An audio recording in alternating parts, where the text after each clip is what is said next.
பிதாவே, உம்முடைய வார்த்தை வசனத்தை கொடுத்தார். பரிசுத்த ஆவியானவர் எங்களோடு பேசு. எல்லா விதத்திலும் நீர் எங்களை மறைத்துக் கொள்ளும். நாங்கள் ஒன்றும் தெரியாதவர்கள். எங்களை பலப்படுத்தும் வார்த்தையினார், எங்களை சுகப்படுத்தும் உடைய வசனத்தினார், நாங்கள் மனதிற்ப செய்யப்பட்ட உடைய வசனத்தினார் பெரிய காரியங்களை செய்யுங்க. கர்த்தர் ரட்சகரமா இருக்கிற இயேசுவின் நாமத்தில் ஜெபிக்கிறோம். எல்லாரும் 2 கொரிந்தியர் புஸ்தகம் 12வது அதிகாரம் 9வது வசனம். 12:9. 2 கொரிந்தியர் 12:9. அதற்கு அவர், என் கிருபை உனக்கு போதும், பலவீனத்திலே என் பலம் பூரணமாய் விளங்கும் என்றார். ஆகையால் கிறிஸ்துவின் வல்லமை என் மேல் தங்கும்படி என் பலவீனங்களை குறித்து நான் மிகவும் சந்தோஷமாய் என்னை பாராட்டுவேன். இந்த வசனத்தை படிச்சு பார்த்தீங்கன்னா, பலவீனத்தை குறித்து நான் ரொம்ப சந்தோஷமா இருக்கிறேன்னு சொல்றேன். காரணம், அப்போஸ்தலனாகிய பவுலுடைய வாழ்க்கையில் நீங்க பாத்தீங்கன்னா ஏதோ ஒரு சின்ன பிரச்சனை. பலவீனம் என்று சொன்னால் அது குணாதிசயமானி எனக்கு தெரியவில்லை, சரீர பிரகாரமானியும் தெரியவில்லை. காரணம், நமக்கு தெரியாம ஒரு காரியத்தை சொல்லக்கூடாது. ஒவ்வொருத்தரும் சொல்லுவாங்க, அவருக்கு கண்ணுல அந்த மின்னல் அடிச்சதுல இருந்து ஒரு பலவீனம் சொல்லுவாங்க, நரம்பு தளர்ச்சின்னு சொல்லுவாங்க. ஒவ்வொருத்தரும் ஒவ்வொரு காரியங்களை சொல்லுவார்கள். ஆனால் இங்கே பலவீனத்தை குறித்து பவுல் 3 முறை தேவ சமூகத்தில் என்ன செய்கிறார்? முறையிடுகிறார். இது என்னை விட்டு நீங்கும்படி செய்யும். எப்போதுமே ஒரு மனுஷன் பூரணமாக நீங்க இருக்க முடியாது. பூரணமாக சிருஷ்டிக்கப்பட்டது தூதர்கள். மனிதன் பூரணமாக சிருஷ்டிக்கப்படவில்லை. அதனால்தான் தூதர்களுக்கு மன்னிப்பு இல்லை.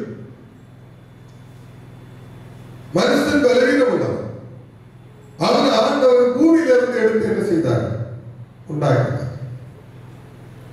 அவன் படைச்ச அந்த படைப்பில இருந்து, மண்ணில இருந்துதான் மனுஷன் என்ன செஞ்சிருக்கிறார்? எடுத்து உருவாக்கி வச்சிருக்கிறார். அவன் மண்ணிருந்தாலே அது ஒரு பலவீனமான பாயிண்ட். பைபிள் இருக்கிறது அப்படிதானே?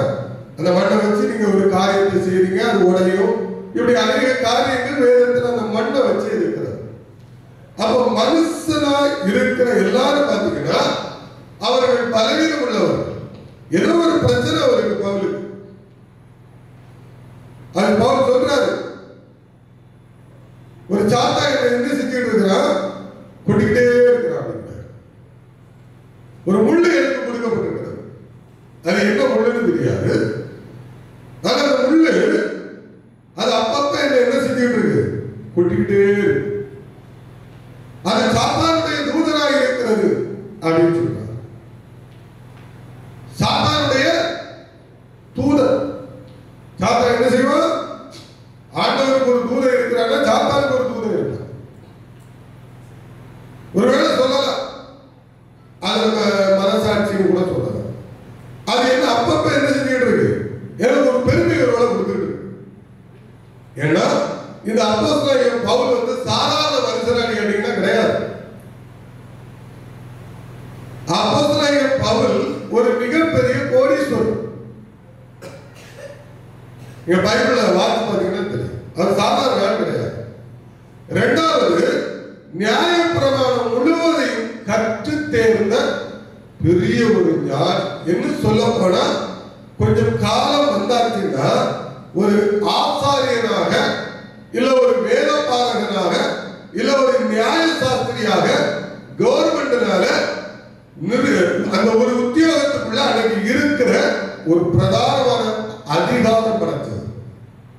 அவர் போகிற இடங்கள் எல்லாம் பாத்தீங்கன்னா ராஜாக்கள் இருந்து பெரிய பெரிய பெரிய பெரிய கோடீஸ்வரர்கள் எல்லாம் அவருக்கு பார்ப்போம். அதனால ஒரு கட்டத்தில் சொல்றாரு, கிறிஸ்துவுக்காக நான் எல்லாம் குப்பைன்னு சொல்லிட்டாங்க. ஆனா நம்ம எல்லாம் என்ன செஞ்சிட்டு இருக்கிறோம்? தேவன் குப்பை. அப்போஸ்தலனாகிய பவுல் சொல்றாரு, இயேசு கிறிஸ்துவுக்காக நான் எல்லா எல்லாத்தையும் உலகத்துல இருந்த காசு பணம் கப்பல் கிப்பல் எல்லாத்தையும் குப்பைன்னு சொல்லி நான் விட்டு விட்டு என்ன செய்தேன் கிறிஸ்துவுக்காக. ஆனா இன்னைக்கு நம்ம அப்படியே ஆப்போசிட்டா மாறிட்டு அந்த குப்பையெல்லாம் எடுத்து நம்ம உண்மைதானே பிரசங்கம் பண்றது நம்ம தான். வேற வீடு குப்பை குப்பை. ஆனா ஆசை பூரா ஆடிக்காரு 10 விசுவாசி வரணும். அடுத்து அவன் மைண்ட் எங்க போகும் தெரியுமா? ஆடிக்கார் வாங்கியாரு 50 லட்சம் ரூபாய் கார் வாங்கியாரு. பக்கத்து பார்த்து எப்படி விட காரணம் வராது. அதோட பெரிய காரணம் குப்பைங்கிற எல்லாம் குப்பை குப்பை. உண்மையிலே சொல்ல போன எல்லாமே குப்பை தாங்க. இயேசு தவிர நீங்களும் நானும் ஒரு குப்பை தான். புரியுதா? நம்மளும் குப்பை தான். இப்போ பயன்பட்டு இருக்கிறவங்க தானே மூச்சு போச்சுன்னா குப்பை தான். அப்படி வேஸ்ட் அந்த வேஸ்ட் டப்பாக்களை போடுற மாதிரி ஒரு குண்டுல கொண்டு வேஸ்டா போட்டு வந்துடுறாங்க. அவங்க குப்பை தானே. அப்போ நம்ம இன்னைக்கு நினைக்கிறோம் நம்ம இந்த பூமியில எதெல்லாம் குப்பை நினைக்கிறோமோ அதெல்லாம் தூக்கி வச்சிருக்கிறோம். ஆனா அவர் என்ன பண்றாரு? எல்லா காரியங்களும் விடுறாரு. இந்த பவுலை குறித்து நீங்க நல்லா கொஞ்சம் அறிந்து வைத்திருக்க வேண்டும். அவர் சாதாரண மனிதன் ஒன்றும் அல்ல. எவ்வளவோ ஆசீர்வாதமா இருக்கக்கூடிய ஒரு மனுஷன், எவ்வளவு பெரிய ஆளா இருக்கக்கூடிய மனுஷன். ஸ்தேவானை கொலை செய்யும் போது பவுலும் என்ன செஞ்சிருக்கிறாரு? சமாளிச்சிருக்கிறாரு. பவுல் நினைச்சா ஸ்தேவானை காப்பாற்றி இருக்கிறார். ஆனா அவர் விரும்பல. ஆனா அவர் கொலை செய்யல. ஆனா அதுக்கு ஒரு காரணம் இருக்கு. ஏன்னா பவுலுடைய டீச்சிங் பைபிள் சொல்லுது, இயேசு கிறிஸ்துவை அறிவித்த எல்லா இடங்களிலும் போய் என்ன செஞ்சாரு? அவருக்கு ஒரு அதிகாரம் கொடுக்கப்பட்டிருக்கு. அவரை பிடிச்சு அடிக்கலாம், கொலை செய்யலாம், என்ன வேணாலும் செய்யலாம். அவ்வளவு பவர் கொடுக்கப்பட்டிருக்கு. சாதாரண பவர் கிடையாது. எங்க யாருக்கு வேண்டிய என்ன செய்யலாம்? சோதனை பண்ணலாம். இஸ்ரவேல் தேசத்தில் அப்படிப்பட்ட ஒரு அதிகாரத்தில் இருந்தவர் தான் பவுல். புரியுதா? நீங்க நம்ம என்ன நினைக்கிறோம்? அவங்கெல்லாம் எந்த அப்போஸ்தலரும் முதல்ல நல்ல புரிஞ்சுங்க, சோத்துக்கு வழி இல்லாம ஊழியத்துக்கு வரலாம். சோத்துக்கு வழி இல்லாம நீங்க பைபிள் தோரத்தை நல்லா வாசி பாருங்க. சாப்பாட்டுக்கு வழி இல்லாதவர்கள் கிடையாது. ரெண்டாவது சோம்பேறி கிடையாது. குனிஞ்சு நிமிர்ந்து ஒரு வேலை செய்ய மாட்டான். புரியுதா உங்களுக்கு? ஆனா ஊழியம் செய்யணும். ஏன்னா என்ன செய்யறது? வெட்டல மாம்பழம் பறக்கிறது. குறிஞ்சு வேலை செய்யக்கூடாது. ஆனா உழைச்ச மனிதன், உழைச்ச ஒரு மம்பட்டி, சார் இன்னைக்கு சொல்ல போனா மம்பட்டி எடுத்து வேலை செஞ்ச ஒரு கல்லு மண்ணு சுமந்தவர். ஒவ்வொருத்தருடைய லைஃப் நீங்க வாசிங்க. சொந்தமா போட்டு வச்சிருந்தாங்க. இன்னைக்கு ஒரு போட்டு வச்சா பெரிய பணக்காரன் தானே. பேரு என்ன பிச்சைக்காரன் நீங்க நினைக்கிறீங்களா? இல்லைங்க. நல்லா பாத்தீங்கன்னா குடும்பமா நல்லா சம்பாதிச்சு எடுத்து அவங்க நல்லாதான் இருந்தாங்க. நம்ம நினைக்கிறோம் அப்படி. அவங்கெல்லாம் பாத்தீங்கன்னா ஆனால் அவர்கள் கல்வி அறிவில் குறைந்தவர். கல்வி அறிவு இல்லாம ஒரு யூதன் இருப்பாங்கன்னா கிடையாது. காரணம், ஒரு யூதனாய் அந்த குலத்துல பிறக்கிறவங்க, இஸ்ரவேலில் பிறக்கிறவங்க குறிக்கப்பட்ட ஒரு 12 வயது வரைக்காவது கட்டாய கல்வி அங்கே உண்டு. எல்லாம் எழுத்து வாசிக்கிறது தெரியும்.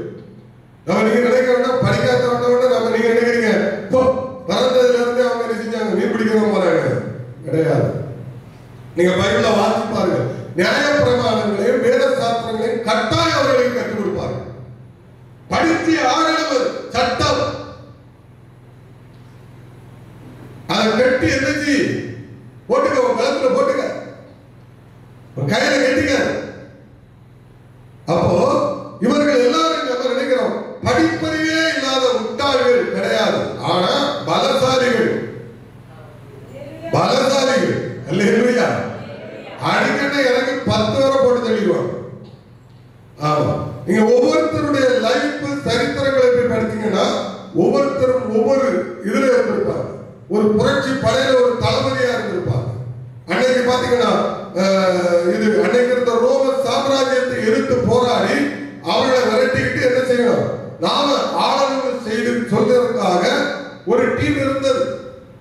அதுல ஒரு மனுஷன் தான் இந்த யூதாஸ்னு சொல்றாங்க. அந்த குரூப்ல இருந்தது. அதுல இருக்கிற ஒரு சிலர் இயேசுவோடு கூட சேர்ந்தாங்க. என்ன நம்பிக்கையில சேர்த்திருக்காங்க தெரியுமா? வர்றவர் நமக்கு என்ன செய்வாரு? ஆமா, இவரு அவரை அடிச்சு வரட்டி விட்டுக்கிட்டு நம்ம கையில நாட்டை கொடுப்பாரு, நம்மளுக்கு ராஜாவா ஆக்குவாரு, மந்திரி ஆக்குவாரு. இந்த எண்ணம் அநேகருக்குள்ள இருந்தது, என் பேருக்குள்ளே இருந்தது. அல்லேலூயா, எல்லாருக்குள்ளே இருந்தது.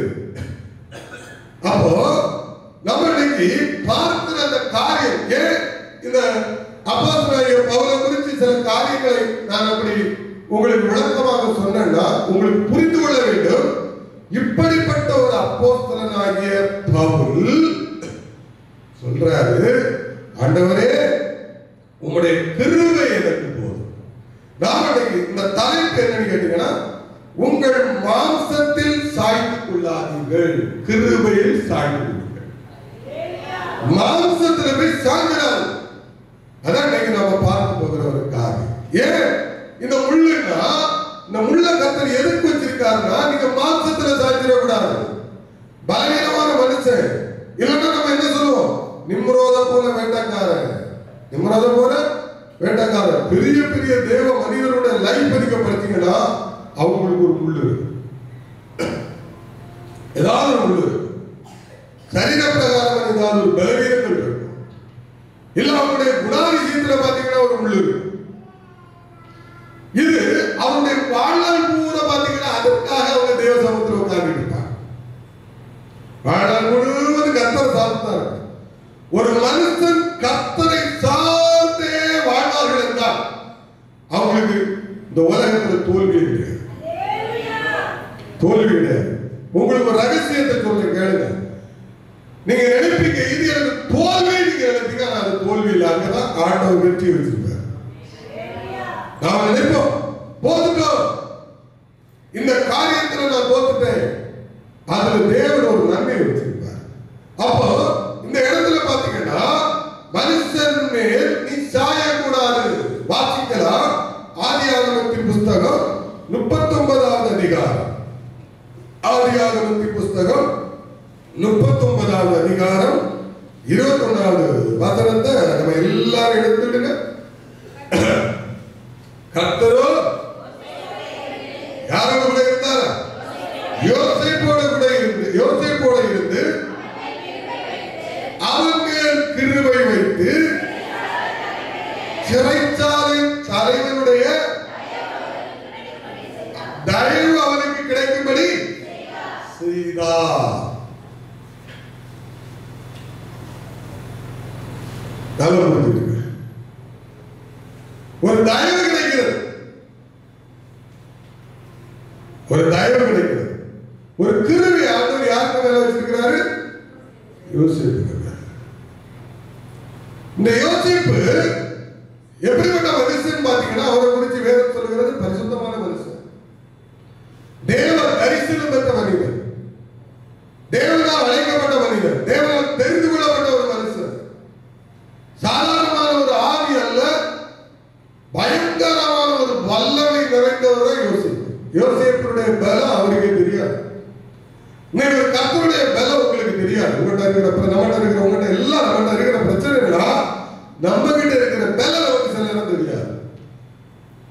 நாம முதல்ல இயேசு கிறிஸ்துவின் பிள்ளைகள், அவர் என் மேல் கிருபையாக இருக்கிறார் என்கிற எண்ணம் நமக்குள்ளாக இருக்கிறது. ஆகியதான் அவர் சொன்னார், என் கிருபை உனக்கு போதும், போ, உன்னை ஒண்ணு செய்ய முடியாது, நீ போ, என் வார்த்தையை கொண்டு போ, என் கிருபை உன்னோடு கூட வருகிறது, நான் உங்களுக்கு கிருபையா இருக்கிறேன், ஒரு ஆசீர்வதித்து தான் வச்சிருக்கிறேன், உனக்கு எந்த பிரச்சனையும் கிடையாது. இங்க யோசேப்புடைய வாழ்க்கையை பாருங்க, ஒரு தயவு கிடைக்கிறது. அங்க இருக்கிற எல்லா மனுஷர் பத்திலும் தயவு கிடைக்கிறது. இந்த தயவு கிடைத்த உடனே எங்க சாய்ச்சிட்டாரு? மனிதன் மேல சாய ஆரம்பிச்சார். மாம்சத்தின் மேல நம்பிக்கை வந்துச்சு. நம்ம பிரச்சனையை நான் இன்னைக்கு சொல்றேன். உங்களுக்கு ஏதோ ஒரு மனுஷன் ஒரு உதவி செய்யறான்னு வச்சுக்கீங்களா? உங்க வாழ்க்கையில நீங்க கஷ்டத்துல இருக்கும்போது ஒரு உதவி செய்யறாங்க, அந்த மனுஷனுக்கு நீங்க நன்றி உள்ளவர்களா இருக்கணும், அதுல எந்த தப்பு கிடையாது. ஆனால் அந்த மாம்சத்தின் மேலே நீங்க சாஞ்சி கிடக்கிறீங்க பாத்தீங்களா, அங்கதான் பிரச்சனை, அங்கதான் பிரச்சனை. நம்ம நிறைய பேருக்கு அதைத்தான் செஞ்சுட்டு இருக்கிறோம். அந்த மாம்சத்தையே சாஞ்சி நிற்பீங்க. அந்த மாம்சத்துக்கு மேலேயே யார் என்ன செய்யுங்க நடக்கணும்னு நினைப்பீங்க. நீங்க அந்த மாம்சத்திலேயே விழுந்து கிடப்பீங்க. அப்ப எப்படி கிருபை செயல்படும்? ஏன்னா உங்க நம்பிக்கையில யாரு? ஏனென்றால் அந்த உதவி உங்களுக்கு வருவதற்கு காரணமாக இருந்ததுக்கு அர்த்தம். அல்லேலூயா. எடுத்துக்காட்டுக்கு ஒரு சாட்சியை நான் சொல்றேன். நம்ம பிரான்ஸ் சென்டருக்கு ஒரு விபத்து நடந்திருக்கு. நிறைய பேருக்கு நிறைய காரியங்கள் நடந்திருக்கு. ஆனா பாத்தீங்கன்னா அந்த இடத்துல நீங்க பாத்தீங்கன்னா சாதாரண இடம் கிடையாது. அது வந்து உண்மையிலே வந்து அது வந்து மறுபடியும் அந்த இடத்துல நீங்க பாருங்க. ஆனா அந்த இடத்துல கர்த்தர் ஒரு தயவு வச்சிருக்காரு. என்ன தயவு தெரியுமா? ஒரு சன்சைட்.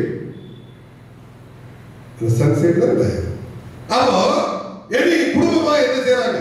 டெய்லி போய் சன்சைடுக்கு ஒரு சங்கடத்தையும் ஒரு மல்லியும் போட்டு என்னை காப்பாற்றுற சன்சைடு உமக்கு ஸ்தோத்திரம் ஸ்தோத்திரம்.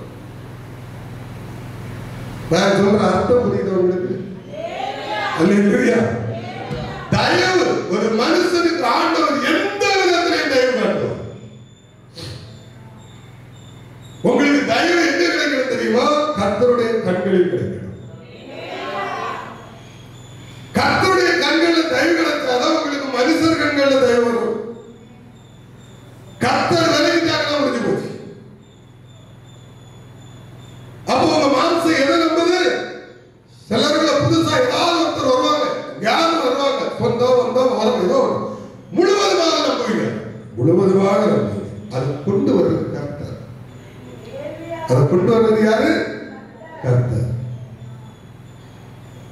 அதில் தர்றது கர்த்தர். ஆண்டவரே ஸ்தோத்திரம், பரலோக தேவனே ஸ்தோத்திரம், இதற்காக உமக்கு நன்றி செலுத்துறேன். அதை செய்ய மாட்டாங்க. அதை செய்ய மாட்டாங்க. இந்த மாம்சத்தின் மேல சாஞ்சிடுவாங்க. யோசேப்பு அப்படிதான் சாஞ்சார். கிருபையை அவர் சார்ந்து கொள்ளவில்லை. ஆண்டவர் உங்க வாழ்க்கையில நீங்களும் நானும் அந்த கிருபையை சார்ந்து கொள்வது வரைக்கும் பிரச்சனை இருக்கா?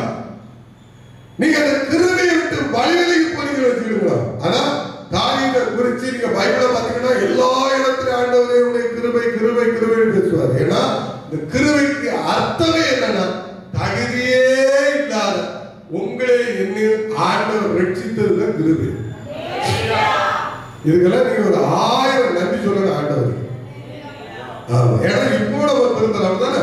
ஒரு பொல்லாத குணத்துல இருந்து எல்லா குணாதிசயங்களும் நம்மகிட்ட இருக்கு.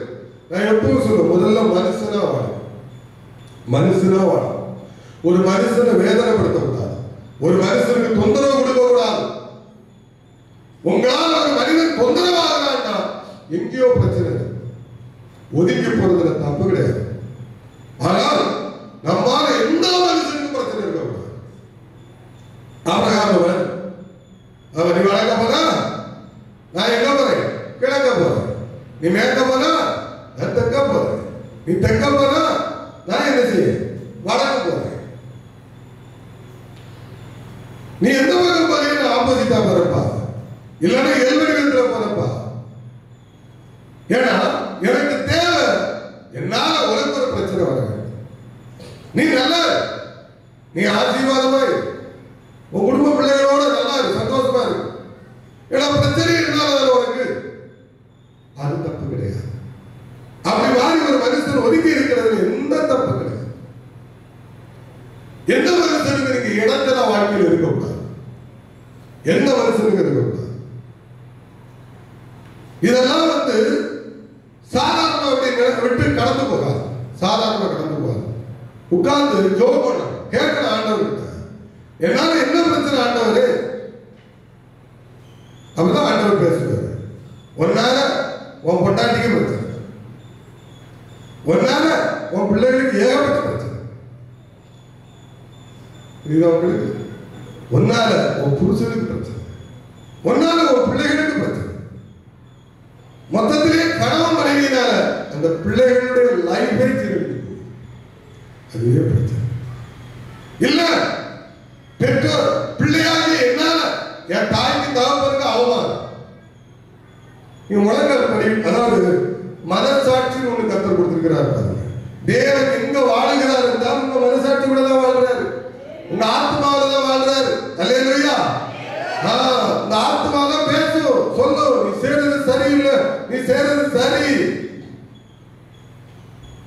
நம்ம ஈஸியா சொல்லிடுவோம், எல்லாரும் பேசிடலாம். அப்போ கிருபையை சார்ந்து கொள்ள வேண்டும். நீங்க கிருபையை விட்டு வளைவிலை போயிட்டீங்கன்னா ஒரு தண்டவாளத்துல போகிற அந்த ட்ரெயின் எப்படி கவிழ்ந்து கிடக்குமோ அதே போல நம்ம வாழ்க்கை கவிழ்ந்து விடும். கிருபை என்பது அது பூரணமாக்கப்பட்டது, அது பூரணமான ஒரு சொல்ல. அந்த கிருபை தகுதியே இல்லாதவங்களை கத்தர் ஆசீர்வதிப்பார். நான்லாம் வந்து ஒரு ஊழியக்காரன் ஆகிறதுக்கு ஏதாவது ஒரு தகுதி உண்டு நினைக்கிறீங்களா? நிச்சயமா கிடையாது. ஏன்னா என்னை விட நல்லவர்களும் என்னுடைய நண்பர்கள் நினைக்கிறாங்க, என்னை விட நல்லா படித்தவர்கள் இருக்கிறார். எங்க கூட்டத்திலே பாத்தீங்கன்னா காட்டுமிராண்டி யாருன்னு கேட்டா நான் ஓப்பனா சொல்றேன், எங்க கூட்டத்திலே காட்டுமிராண்டி யாருன்னு கேட்டா நான். மிச்சம் எல்லாரும் ஓரளவுக்கு என்ன உண்டு, படிப்பு உண்டு, கொஞ்சம் நாகரிகம் உண்டு, கொஞ்சம் வித்தியாசமாக இருப்பார்கள். நம்ம அப்படி எதுவுமே கிடையாது. அது ஒரு டைம் அதை போகணும் வச்சுக்கோங்களா. ஆனா யோசிச்சு பாருங்க, சில நேரம் என்னுடைய சில நண்பர்களை குறித்து எனக்கு வேதனையா இருக்கு. ஆண்டவரே அவர்களெல்லாம் ஆசீர்வதிக்கப்பட வேண்டும், அவங்க எல்லாம் நல்லா இருக்கணும், நல்லா படித்தவங்க, நல்லா எத்தனையோ படித்த நண்பர்கள் எல்லாம் பாத்தீங்கன்னா இன்னைக்கு நிறைய பேர் பூமியில போயிட்டாங்க. என்ன சாருடைய வாழ்க்கையெல்லாம் பாத்தீங்கன்னா அப்படி இருக்கிறது. நான் யோசிச்சு பாருங்க, எல்லாரும் நினைச்சாங்க, எங்க ஊர்ல நினைச்சாங்க, என்னெல்லாம் பார்க்கும்போது என்ன நினைச்சிருப்பாங்க, எல்லாம் போக்குவரதான் முடிஞ்சு இவெல்லாம் அவ்வளவுதான், அவன் அப்பன் குடிச்சு குடியாத அத மாதிரி இவனும் குடிச்சிட்டு விடுவான், இவன் அதை விட குடிக்காரனா மாறிடுவான் கட்டாயம் நினைச்சிருப்பாங்க. அந்த ரத்தம் தானே, புரியுதா உங்களுக்கு? அல்லேலூயா. உன் தகப்பன் குடிகாரனா இருந்தா நீ குடிகாரனா இருக்காத, உன் தகப்பன் ஏமாத்துக்காரனா இருந்தாச்சுன்னா நீங்க ஏமாத்துக்காரனா இருக்காதுங்க. ஸ்தோத்திரம். ஒவ்வொரு காரியங்களை நல்லா புரிஞ்சுக்கிடுங்க. அதெல்லாம் நான் செய்வேன் அப்படி கிடையாது, நல்ல காரியங்களை ஃபாலோ பண்ணுங்க. அல்லேலூயா. நிச்சயமா தகுதியே இல்லாதவனை கொண்டு நிறுத்துறாரு பாருங்க, அதான் கிருபை. கிருபை நீங்க எப்படி கண்டுபிடிக்கணும்னா அதே மாதிரி உங்களை கண்டுபிடிங்க. உங்களுக்கு ஏதாவது ரசிக்கப்படுறதுக்கு தகுதி உண்டா கிடையாது. நான் என்ன பொறுத்த வரைக்கும் நம்மளை விட நல்லவங்க, நல்லா செய்யறவங்க நிறைய பேர் இருக்கிறாங்க. நிறைய பேர் பாத்தீங்கன்னா நீங்க நிறைய நல்ல தொண்டு செய்யறாங்க. அவங்க இந்துவா இருப்பாங்க, முஸ்லீமா இருப்பாங்க. ஆமா போகிறாங்க. ஒருத்தர் சொன்னார், ஒரு இடத்துல ஒரு மனுஷன் குளிர்ல அப்படியே நின்றுட்டு இருந்தார். ஒரு மனிதனுடைய சாட்சி இருந்தார் என்னோட சொன்னது. அவன் வந்துட்டு இருக்கும்போது பாத்தீங்கன்னா அந்த மனுஷனுடைய குளிரை பார்த்த உடனே தான் போட்டிருந்த அந்த சட்டையை கிளம்பி அப்படியே போட்டு போயிடாது. அந்த சட்டை உறைஞ்சது 2000 ரூபாய் அப்படியே கிளம்பி போட்டு போயிட்டு நிறைய சம்பவங்கள் நடக்கிறது. சொல்றேன், நம்மை விட நல்லவர்கள், மனசாட்சி உள்ளவர்கள், இரக்கம் உள்ளவர்கள். இங்க அப்படி கிடையாது. மைக்கு கிடைச்சுன்னா அட்டி லைஃப் ஆப்போசிட், வாழ்க்கை ஆப்போசிட். அப்படிதானே? ஏழைகளுக்கு குடு குடுன்னு பிரச்சனை. அப்படிதானே? ஆமா ஆமா. அடுத்தது என்ன செய்யுது? இன்னைக்கு வசனத்தையே மாற்றியாச்சு. எப்படின்னா ஆமா, அது கொடுப்பதை பார்க்கிறது வாங்குவதே உத்தமம். அப்படிதானே இருக்கு? அதுதான் இல்லையா? கொடுப்பதை பார்க்கிறதும் வாங்குவதே உத்தமம். ஐயா சாவுக்கு முன்னாடி போதும்னு சொல்லுங்க ஐயா, என்ன ஆண்டவர் நல்லா வச்சிருக்கிறாரு. இல்லையா? எல்லா ஊழியர்களும் சொல்லணும், எனக்கு நீ சட்டை எடுத்து கொடுக்காத, எனக்கு நீ துணி எடுத்து கொடுக்காத. ஏன்னா என்ன பார்த்துக் கொள்வதற்கு எனக்கு ஒரு குடும்பம் இருக்கிறது ஏதோ ஒரு வழியில. ஆனா எத்தனையோ ஏழை எளியவர்கள் இருக்கிறாங்க, அவங்களுக்கு ஒரு துணி எடுத்து கொடுங்க. உங்க சொந்தத்துல இருப்பாங்க, பந்தத்துல உறவுல இருப்பாங்க, கஷ்டத்துல இருப்பாங்க. சரி, அவன் நன்றியா இருப்பான்னு கேட்டாங்கன்னா யார் நன்றியா இருப்பான்னு சொல்லி கொடுக்காங்க. நீங்க ஒரு உதவி செய்வீங்களா, அந்த உதவியில அவன் நன்றியா இருப்பா அப்படின்னு சொல்லி உதவி செய்யாங்க. சோத்திரம். கர்த்தருக்கு செய்யலாம், அவ்வளவுதான். கர்த்தருக்கு செய்யறோம். எனக்கு கூட சில விஷயங்களை ஒரு பிரதமர் பேசிக்கிட்டு இருந்தேன். அவங்க கூட நிறைய எனக்கு கொஞ்சம் வேதனை. சில ஊழியர்கள்லாம் பாத்தீங்கன்னா அவங்க ஊழியர்காரங்க நான் யோசிக்கிறேன், எனக்கு அது அதாவது மனித தன்மை அவங்ககிட்ட கிடையாது. நன்றிங்கிற வார்த்தை பைபிள் இருக்கான்னு அவங்களுக்கு முதல்ல தெரியாது, அதை விட்டுருவோம். அவ்வளவு வேற நிறைய காரணங்கள் உண்டு. ஏன் இப்படி இருக்கிறாங்க அப்படின்னு நான் கேட்கிறேன், அவர்கிட்ட கேட்கிறேன், ஏன் இப்படி இருக்கிறாங்க இப்படி மனுஷன். நம்ம கடைக்கு வந்து சாப்பாடு போட்டவங்கள கூட நம்ம கடைக்கு நினைக்கிறோம். நம்ம ஊர்ல நமக்கு உதவி செஞ்சவங்கள கூட நம்ம என்ன செய்யறோம், நம்ம அவங்களுக்கு எதுவும் செய்யாவிட்டாங்க மனசுல இருக்குது. நம்ம கடைக்கு உதவி செஞ்சாங்க, ஒருவேளை அவங்க நமக்கு எதிராளியா மாறி இருக்கிறார். நமக்கு ஏதோ ஒரு விதத்துல ஒரு பொறாமையோ எரிச்சலையோ அவங்க நமக்கு வெறுப்பா மாறி இருக்கிறார். தயவு செய்து இப்படிப்பட்ட கெட்ட குணம் மாசம் உங்ககிட்ட இருந்தது அதை விட்டுருங்க. அல்லேலூயா. ஏதோ ஒரு விதத்துல அவங்க உங்களுக்கு விரோதியா இருக்கிறார், அதுக்கு ஒரு காரணம் இருக்கு. கர்த்தர் ஒரு காரணத்தை வச்சிருக்காரு. சும்மா அவங்க விரோதியா மாற மாட்டாங்க, அது தேவன் தான் மாற்றி இருப்பாரு. இல்லைன்னா நீங்க மாம்சத்துல விழுந்து போயிருவீங்க, அந்த மாம்சத்திலே சாய்ந்து உட்கார்ந்துருவீங்க. நீங்க கிருபையை சார்ந்து ஓட மாட்டீங்க, நீங்க மனுஷனை சார்ந்து ஓட ஆரம்பிச்சிருவீங்க. அப்ப ஆண்டவர் சில காரியங்களை செய்வார். ஆனா நம்ம என்ன செய்வோம், எல்லாமே இருந்தா கடைசியில எனக்கு இப்படி பண்ணிட்டாங்க அப்படி பண்ணிட்டாங்க, விட்டுருங்க. அல்லேலூயா. சில்லறை தனங்களை விட்டு விடுவோம். நாம் அந்த சில்லறை தனங்களை விட்டுட்டு வச்சுக்கிடுங்க, உங்க இருதயம் சூப்பரா நீங்க எப்படி இருப்பீங்க நினைக்கிறீங்க, எதை குறிச்சு நீங்க சிந்திக்க மாட்டீங்க. ஒன்னே ஒண்ணு சிந்திப்பீங்க, தேவ ராஜ்யம். நான் செத்தா பரலோக ராஜ்யத்துக்கு போவதா, இந்த கேள்விக்குறிதான் உங்களுக்குள்ள வந்துகிட்டு இருக்குமே தவிர நான் ஆண்டவருக்காக இன்னும் எப்படி எல்லாம் வாழணும், எப்படி உண்மையா இருக்கணும், இப்படிப்பட்ட எண்ணங்கள் உருவாகுமே தவிர உங்களுக்கு வேற காரியம் போகாது. அவனை பழிவாங்கலாம், அவன் அப்படி சொல்லிட்டான், இவன் இப்படி செஞ்சிட்டான், விடக்கூடாது.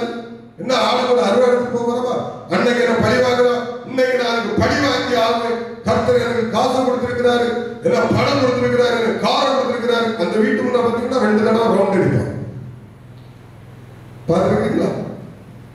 என் ஓட்ட பெருமைப்படுத்த ஓட்ட நாய்கள் நிறைய அவன் வச்சுக்கிட்டு எங்க கொண்டு வைக்கிறதுக்கு தெரியாம சொல்லிட்டு அதுல ஒரு பந்தா அப்படின்னு உண்மையா சொல்றேன். என்ன பற்றி நான் சொல்றேன், எனக்கு தான் வந்ததே கிடையாது, வந்ததே கிடையாது. எந்த காலத்திலையும் வராது. எந்த மனுஷனும் நம்மளை ஒன்று ஆண்டவர் ஆசீர்வதிச்சிருக்கிறார், நான் சந்தோஷப்படுறேன். அவரை வேதனைப்படுத்துறதுக்கு போகாத. அடுத்த நாள் 4 டயர் கலந்துட்டாங்க, புரிஞ்சா? அல்லேலூயா. பெண்களுக்கு ரொம்ப கவனம், எல்லாத்துலயும் பெருமை பாராட்டிட்டு இருக்காங்க. டயர் கலந்து போயிரு, பஞ்சராய் போயிரு, ரொம்ப கவனம். ஆண்டவர் உங்களுக்கு கொடுத்திருக்கிறார், அது கிருபை. எனக்கு இருந்திருக்காரு அவங்க இதெல்லாம் பத்தியா, அவனை வெறுப்பு ஏற்றுறது, அவங்க அப்படியே இது பண்றது. ஏங்க அதெல்லாம் வந்து அப்படி செய்யறது வந்து ஒரு கிறிஸ்தவன் அப்படி செய்ய மாட்டான். உலக மனுஷன் கூட அப்படி செய்ய மாட்டான். அது ஒரு மோசமான பிறகு இழிபிறகு. பைபிளை சொல்ல போல பேரியாளி மக்கள் இல்ல வேற ஏதோ ஒரு மக்கள், இப்படிப்பட்டவர்கள் தான் அதை செய்வாங்க. நீங்களாம் கிறிஸ்துவின் பிள்ளைகள், கிறிஸ்துவின் கிருபையை பெற்றவங்களே இதை செய்ய மாட்டீங்க. அல்லேலூயா. கர்த்தருக்கு ஸ்தோத்திரம். அப்போ நம்முடைய வாழ்க்கையில நம்ம என்ன யோசிப்பு என்ன செய்யறாரு, மாம்சத்துல என்ன செய்யறாரு, சாய்கிறாரு. எந்த இடத்துல அவர் மாம்சத்துல சாய்கிறாரு சொல்லி 39 அந்த 39:14 வாசிங்க. 39:14 நினைக்கிறேன். 39:14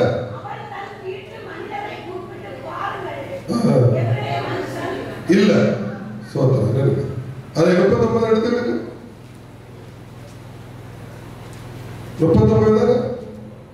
39 சாரி 40:16 2:30 மணிக்கு பிரசங்கம் எடுத்து இருக்குதா? இதுதான் அதில் அர்த்தம் என்று சொன்னது வந்து நீ வாழ்வடைந்து இருக்கும் போது என்னை நினைத்து பாருங்க. இந்த பாயிண்ட் நீங்க புரிஞ்சுடுங்க. இங்க வந்து 21 வாசிச்சோம். கர்த்தரோ யோசேப்போடு இருந்து அவன் மேல் கிருபை வைத்து சிறைச்சாலை தலைவருடைய தயவு அவனுக்கு கிடைக்கும்படி செய்தார். கர்த்தர் செய்தாரு, கேட்கல, தயவு கிடைச்சாச்சு. ஆனா இங்க கேட்கிற இதான் மாம்சம். இப்ப புரியுதா உங்களுக்கு? இதான் மாம்சம். கர்த்தர் கர்த்தர் செய்வார்.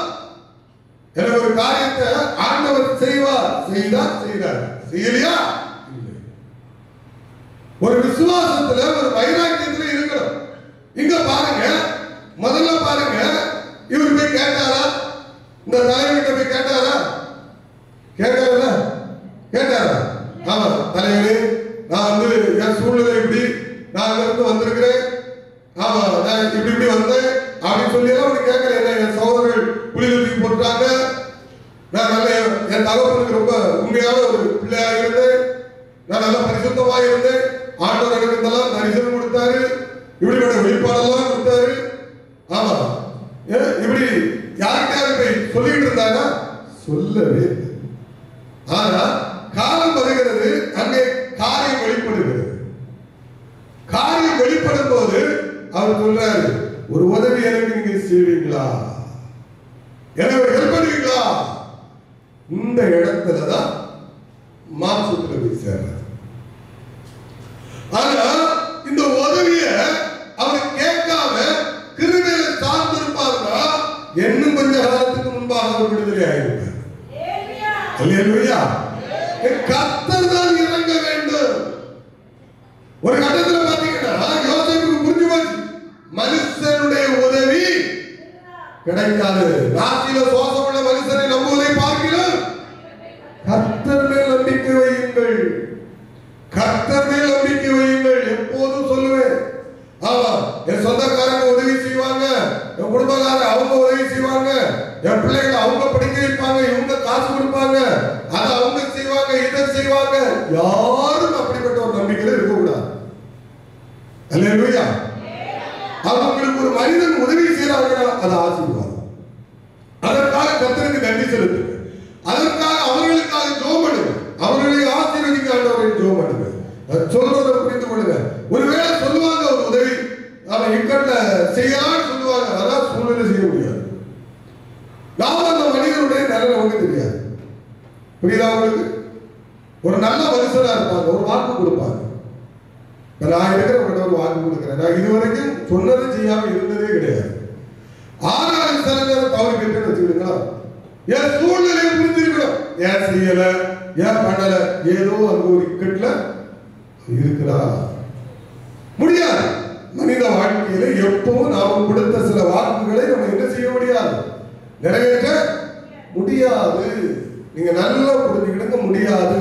அதனாலதான் சில மனுஷர்கள்ட்ட நம்ம வாக்கு கொடுப்பதை விட ஒரு யோசித்து கொடுக்கணும். வாய் விட தப்புங்க என்ன செஞ்சிடக்கூடாது, விட்டுறக்கூடாது, கவனமா இருக்கணும். வாக்கு கொடுக்காம ஒரு காரியம் செய்யறது ரொம்ப நல்லது. சோத்திர அமைதியா இருந்து செய்யறது நல்லது. ஆமா, எல்லாம் நான் செய்வேன் அப்படின்னு சொல்லி சொல்லக்கூடாது. எப்போதுமே நம்ம மேல முழு நம்பிக்கையை ஒரு மனுஷனுக்கு உண்டு பண்ணக்கூடாது. ஒரு மனுஷன் தன்னை முதல்ல நம்பணும், நீங்க உங்களை நம்பணும். சோத்திரம். முதல்ல கர்த்தரை நம்புங்க, இரண்டாவது உங்களை நம்புங்க, மூணாவது இன்னொரு மனுஷனை நம்புங்க. அல்லேலூயா. அப்பதான் உங்க வீடு, உங்க குடும்பம் ஆசீர்வதிக்கப்படும். அப்போ இந்த இடத்துல பாருங்க, யோசேப்பு என்ன பண்றாரு, கிருபையை சார்ந்து கொள்ளல, மாம்சத்துல போய் விழுந்து கிடக்கிறார். தரிசனம் பெற்றவர், வெளிப்பாடு உள்ளவர் தான். நிறைய கர்த்தருடைய பிள்ளைகள், இன்னைக்கு இன்னொரு விஷயத்தை நான் உங்களுக்கு சொல்றேன். ஒரு அழைக்கப்பட்ட ஊழியக்காரன், ஒரு தெரிந்து கொள்ளப்பட்ட ஊழியக்காரன், ஒரு தெரிந்து கொள்ளப்பட்ட விசுவாசி, ஒரு அழைக்கப்பட்ட விசுவாசி இந்த மாதிரி மாம்சத்துல போய் நம்பிக்கை வைக்கும் போது கிருபை விலகி போகிறது. நல்லா புரிஞ்சுங்க, கிருபை என்ன செய்கிறது, விலகி போகிறது. ஆனால் அழைப்பு இருக்கிறது, அழைப்பு இருக்கிறது. கிருபை என்ன செய்கிறது, விலகி போகிறது. கிருபை என்பது நினைச்சு பார்க்காத காரியங்களை எல்லாம் கர்த்தர் செய்வது கிருபை. உங்க மைண்ட்ல கூட இருக்காது, நீங்க யோசிச்சிருக்கே மாட்டீங்க, நீங்க கற்பனை பண்ணிருக்க மாட்டீங்க. அதை பாத்தீங்கன்னா ஒரு பொருள் திடீர்னு உங்களுக்கு உங்களுக்கு ஒரு பிளானிங் இருக்காது, ஒரு திட்டம் இருக்காது. ஆனா உங்களுக்கு ஒரு ஆசீர்வாதத்தை கர்த்தர் கையில கொண்டு தருவார். அது எப்படி கொடுப்பாங்க உங்களுக்கு தெரியாது. அல்லேலூயா. அதுதான் கிருபை, அதான் கிருபை. அந்த கிருபையை நாம என்ன செய்யணும், பெற்றுக்கொள்ளணும். எல்லாரும் ஒரு நிமிஷம் எழுப்புவோமா? கர்த்தருக்கு ஸ்தோத்திரம். எல்லா பக்கங்களும் தட்டி எழுப்புங்க, விடுத்துட்டு போலாம். அல்லேலூயா. பிரசங்கம் முடியல, சோத்திரம். கர்த்தருடைய ஆசீர்வதிப்பார். உட்கார். அல்லேலூயா. ஆமா. எதுக்கு வந்து நீங்க ஜெபம் பண்ணிக்கிட்டே இருந்தீங்கன்னா உங்களுக்கு கொஞ்சம் தூக்கம் வராது. உள்ளுக்குள்ள சோத்திரம் பண்ணுங்க. அந்த வார்த்தைகளை ரெண்டாவது உங்களுக்கு ஒரு தூக்கம் வரும்னா ஆண்டவர் எனக்கு தூக்கத்தை கொடுக்கிற அந்த பிசாசுகள் எதை விட்டு எரிஞ்சு போகட்டும் அப்படின்னு சொல்லி. ஏன்னா வார்த்தைகளை வசனங்களை கேட்க விடாதபடிக்கு அந்த ஆவிகளை நிச்சயம் நம்மளை வந்து தொந்தரவு பண்ணிக்கிட்டே இருக்கும். புரியுதா உங்களுக்கு? ஏன்னா வெயில் காலத்துல நீங்க உறங்குவீங்க. அப்போ இவ்வளவு கிளைமேட் சூப்பரா இருக்கு. என்ன கரகு கரகு உங்களா பார்த்தா யாருக்குமே உள்ளது. நான் அந்த பிரசங்க நேற்று எடுக்கக்கூடிய சமயம் எத்தனை தெரியுமா? அதான் தப்பா குடிச்சு வச்சுட்டேன். மணி பார்த்தீங்கன்னா அவன் கரெக்டா 2 மணி. எத்தனை மணி? 2 மணி. சார் மன்னிப்பது. ஆமா, 1 மணி தொடங்க, 2:30 மணிக்கு முடிச்சு, 3:30 மணிக்கு 4 மணிக்கு பறந்தேன். அவ்வளவுதான். சரி இருக்கட்டும். அல்லேலூயா. அப்போ நம்முடைய வாழ்க்கையில் இன்னைக்கு நம்ம என்ன செய்யறோம் பாத்தீங்கன்னா, அந்த கிருபையை நிறைய நேரத்துல நம்ம விட்டுறோம். வாசிங்க ஆதியாகமத்தின் புத்தகம் 6வது அதிகாரம் 12வது வசனத்தை நீங்க வாசிங்க. அந்த மனுஷனுடைய மாம்சம் எப்படி இருக்கிறதுங்கிறத பார்க்கலாம். தேவன் பூமியை பார்த்தார், இதோ அது எப்படி இருந்ததா? இப்ப ஆண்டவர் நம்மளை பார்க்கும்போது நம்ம எல்லாம் எப்படி இருக்கிறோம்? கிருபையை விட்டுக்கிட்டு நம்ம சீர்கெட்டவர்களா இருந்துட்டு இருக்கிறோம்.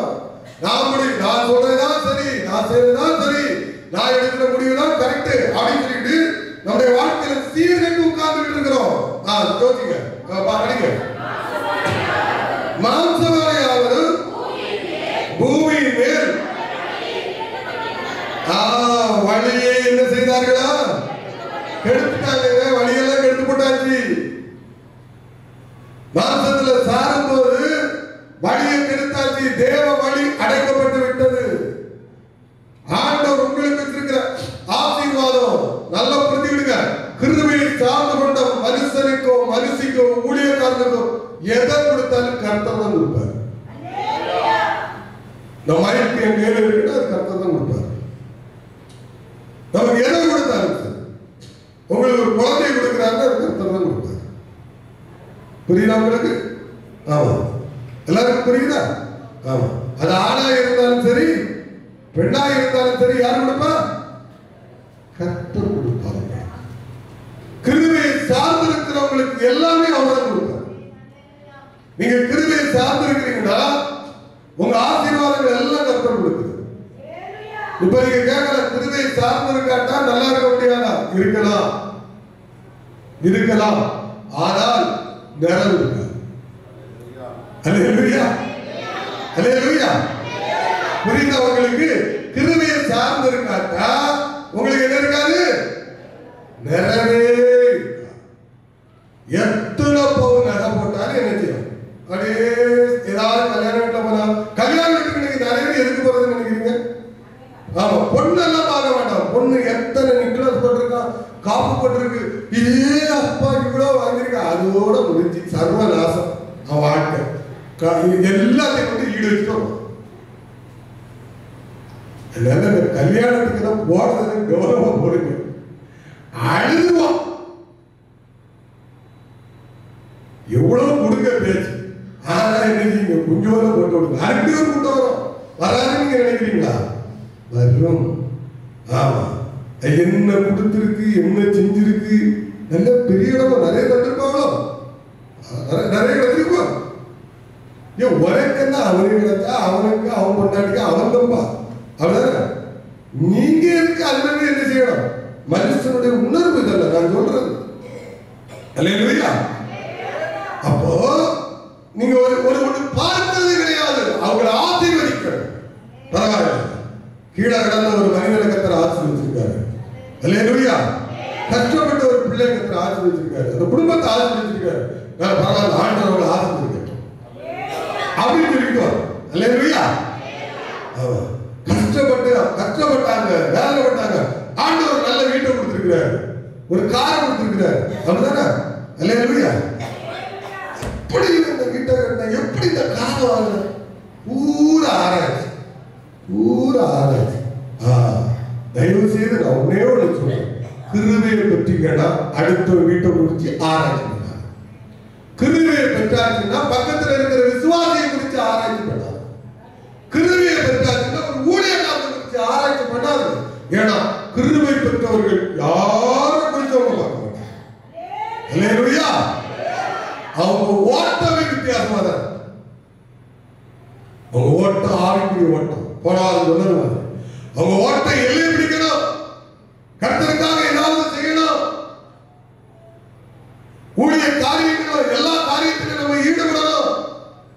ஜப நேரங்கள் நம்ம வீட்டுல சும்மா இருக்க கூடாது. மழையோ புயலோ வாய்ப்பு கிடைச்சா ஓடி வந்துடணும்.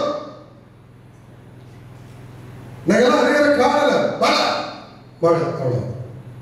மழைன்னு சொல்றதை விட நான் ஒன்னே ஒரு சொல்றேன், தேவன் மேல சிலவங்க பயங்கரமா பேசுவாங்க, ஆண்டவருக்கு மேல அது உண்மையான இருக்காது. அல்லேலூயா இருக்காது.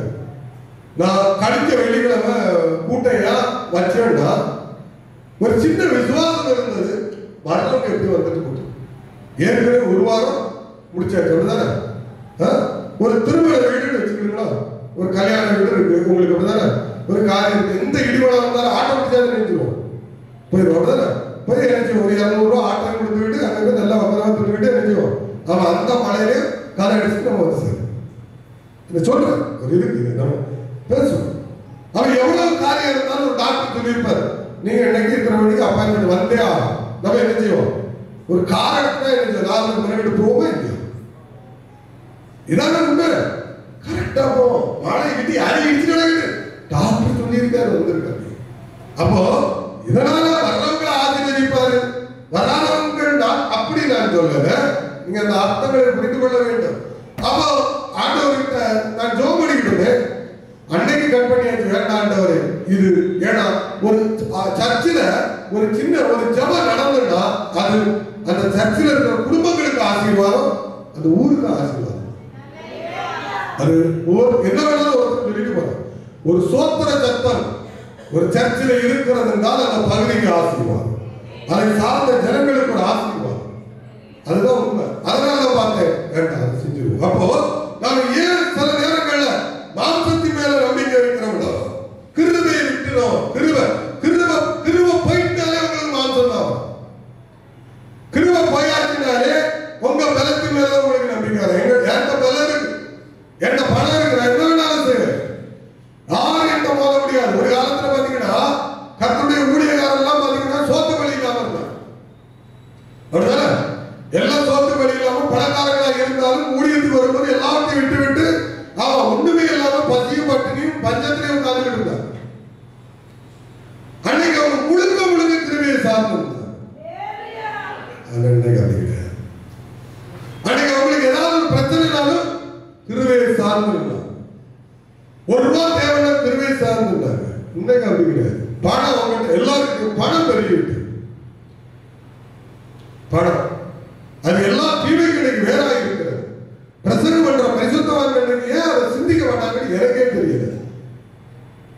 ஏன் அதை யோசிக்க மாட்டாங்கன்னு தெரியல. அந்த பணம் தான் இவ்வளவு நாசாக்கி போட்டுக்கிட்டு அவங்களுக்கு தெரியல. அதாவது சில நேரங்களில் பாத்தீங்கன்னா நம்ம மேல போயிட்டே இருப்போம். பாத்தீங்களா, மேல போகும்போது கீழே உள்ள மனுஷனை பார்த்தா நமக்கு எறும்பு மாதிரி தோணும். எவ்வளவு நான் சொல்ற அர்த்தத்தை புரிஞ்சுக்கிறது. அதுக்கடுத்து பாத்தீங்கன்னா அந்த மனுஷனெல்லாம் பார்த்தா தீண்டத்தகாத ஒரு மாதிரி போகும். சில ஊழியர்களும் பெருமை உச்சகடத்துல இருப்பாங்க. ஒரு அன்றையா வந்து இருக்க அவன் தான் தன்னை நினைச்சுக்கணும். நாய் கூட அதை மதிக்காது. அவனே தன்னை இதாக்கி தன்னை ஒரு பெரிய ஆளாட்டும், தன்னை ஒரு பயங்கரமா போக்கஸ் பண்ணிட்டு இருப்பாங்க. நான் ஜெயிலுக்கு போறேன் சொன்ன மாதிரி தன்னை ஒரு பெரிய ஒரு மானோட்டை புகழும் கனமும் உங்களுக்கு தானா கற்றுக்கொண்டு வருவார். எல்லா மனுஷனுக்கும் அதை கொடுப்பார். நீங்க இருக்க வேண்டிய முறையில் இருந்தீங்கன்னா, நீங்க கிருபையை சார்ந்தீங்கன்னா அது தானா வரும். மாம்சத்தை சார்ந்தீங்கன்னா சவுல மாதிரி நிற்கணும். சவுல் கிருபையை விட்டுக்கிட்டு மாம்சத்தை போய் சார்ந்தார். மாம்சத்துல சாரும் போது கோபம் எரிச்சல் உண்டாகிறது.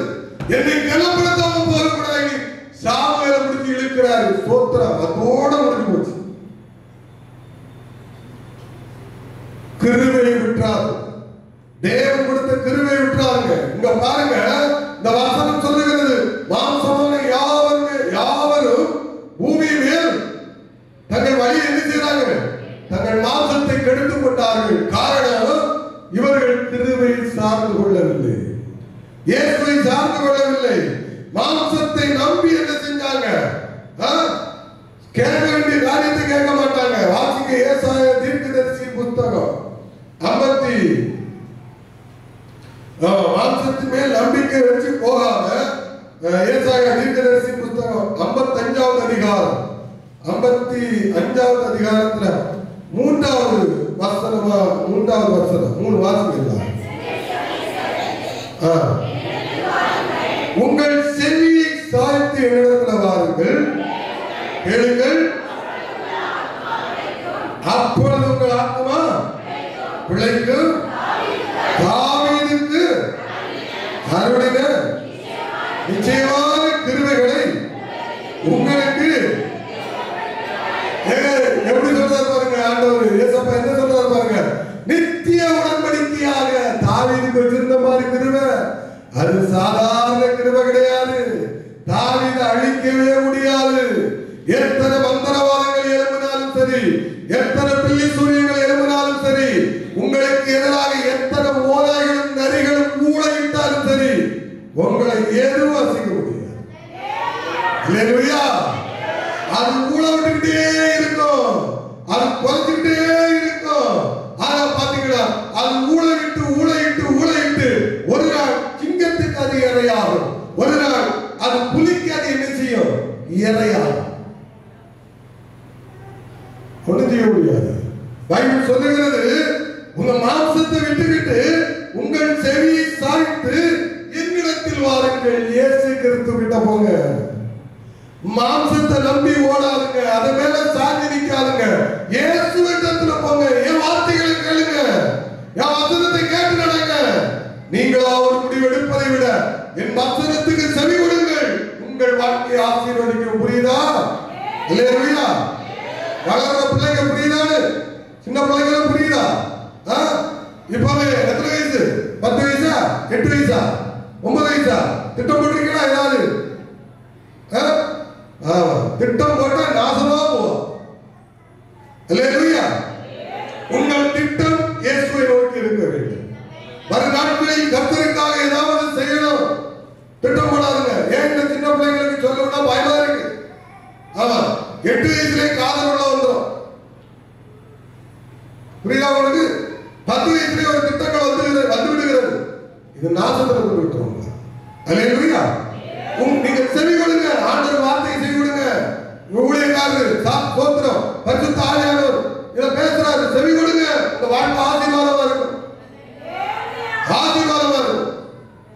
ஒரு மாசத்துல நம்பி ஓடாதுங்க. நிறைய துன்பங்கள் அனுபவிப்பீங்க, நிறைய வேதனைகளை நீங்க உங்க வாழ்க்கையில் அனுபவிப்பீங்க, நிறைய எதிர்ப்புகளை அந்த உலகத்தில் சந்திப்பீங்க. விரக்திகள் உண்டாகும். ஒரு கட்டத்தில் விரக்திகள் உண்டாகும். மாசத்துல சாதிங்கன்னா என்னடா அப்படின்னு சொல்லி ஓஞ்சி போய் உட்காந்துருவீங்க. ரொம்ப இல்லைங்க, எல்லாம் ஒரு 25, 30 வயசு, 35 வயசுலேயே சொல்லி கொடுத்து இன்னைக்கு அப்படிதான் போயிட்டு இருக்கு. நீண்ட நாள் கூட மாட்டீங்க. காரணம், மாம்சத்துல சாஞ்சி நிற்கிறது. இந்த கிருபையில சாஞ்சி நிற்கிறது அனுபவம் இல்ல. ஆண்டவர் சொல்றாரு, உங்கள் செவியை சாய்த்து என்னிடத்துல வாருங்க, கேளுங்கள். கேளுங்க, என்கிட்ட கேளு, உனக்கு என்ன வேணும்னு கேளு, நான் கொடுக்கிறேன். அல்லேலூயா. அதனால சொப்பன சுந்தரி வேண்டி கேட்காத, சூப்பர சுந்தரி உனக்கு சூப்பரை வந்து கொடுப்பேன். என்ன சுந்தரி? பார்க்கறதுக்கு தான் சொப்பன சுந்தரியா இருக்கும், சூப்பரையா இருப்பான். எல்லாம் வெளியில பார்த்து இடம் போடுறாங்க. குடும்பம் நடத்தலாம் தெரியும், வச்சு நடத்தலாமா, நாம இல்லைன்னா டாக்டர் ரைட்டிங் கொண்டு போலாமா, அதுக்கு வேற சொல்ல எல்லாம் கேட்கறதுக்கும் பார்க்கறதுக்கும் எல்லாம் சூப்பரா இருக்கும். கிடைச்சா எனக்கு இந்த சொப்பன சுந்தரம் தான் கிடைக்கும்.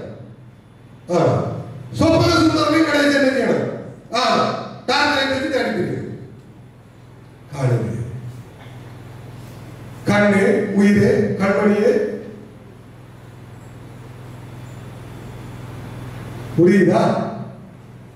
இதுக்கு மேல ஏதாவது அறிய வேண்டியதுன்னு நினைக்கிறீங்களா? இல்லை.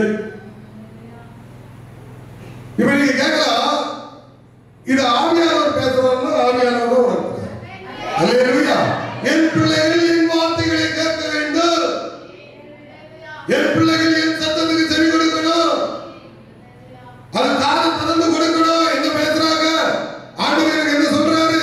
நான் தான் சொல்லல, ஒரு குறுகிய காலகட்டத்தில் உங்க வாழ்க்கை விரக்தி ஆகும். பெரிய கற்பனை, பெரிய ஆசைகள் வச்சிருக்கீங்கன்னா இப்பவே அத இந்த இடத்திலே ஆண்டவரே ஏசப்பா இந்த வசனத்தை கேட்டு நான் நரகத்துல வச்சுக்க போயிட வேண்டாம். நீங்க 70 வயசு வரை, 80 வயசு வரை, 100 வயசு வரைக்கும் இருந்தீங்கன்னா ஆசீர்வாதம் சம்பூர்ண கிருபையோடு வாங்க. எழுதி வச்சுக்கிடுங்க. ஆண்டவர்களா, அதாவது ஏசப்பாவை தேடி வர்ற மனுஷனை அவர் கைவிடவே மாட்டார். அப்படி நான் கைவிடப்படுறேன்னா நான் என் மாம்சத்தை நம்பி போனதுனால நான் கைவிடப்பட்டேன். நான் கிருபையை சார்ந்து இருந்தால் நான் கைவிடப்பட்டிருக்க மாட்டேன். நான் கிருபையை நோக்கி போகல, நான் என் மாம்சத்தை நம்பினேன். கர்த்தர் எனக்கு தயவு செய்வான்னு நம்பல. சோத்திரம், இவன் விடுதலை ஆவான், அவன் எனக்கு ஏதாவது செய்வான், திரும்ப ஏதாவது பண்ணுவான், நான் உதவி பண்ணியிருக்கிறேன், அவன் செய்வான் நம்பலாம். ஒவ்வொரு வாழ்க்கையில நமக்கு ஒவ்வொரு சூழ்நிலையில தேவன் ஒவ்வொரு மனுஷனை கொண்டு வருவார். ஏன் ஒரு மோசமான மனுஷனை வச்சு கர்த்தர் உங்களை கொண்டு வருவார். ஆனா அந்த மனுஷன் குடிச்சுக்கிட்டு இருப்பான், அந்த மனுஷன் எல்லா பாவம் செஞ்சுக்கிட்டு இருப்பான். ஆனால் தேவன் அந்த நேரத்துல அந்த மனுஷனை வச்சுதான் உங்களை திருத்தம் இருப்பார்.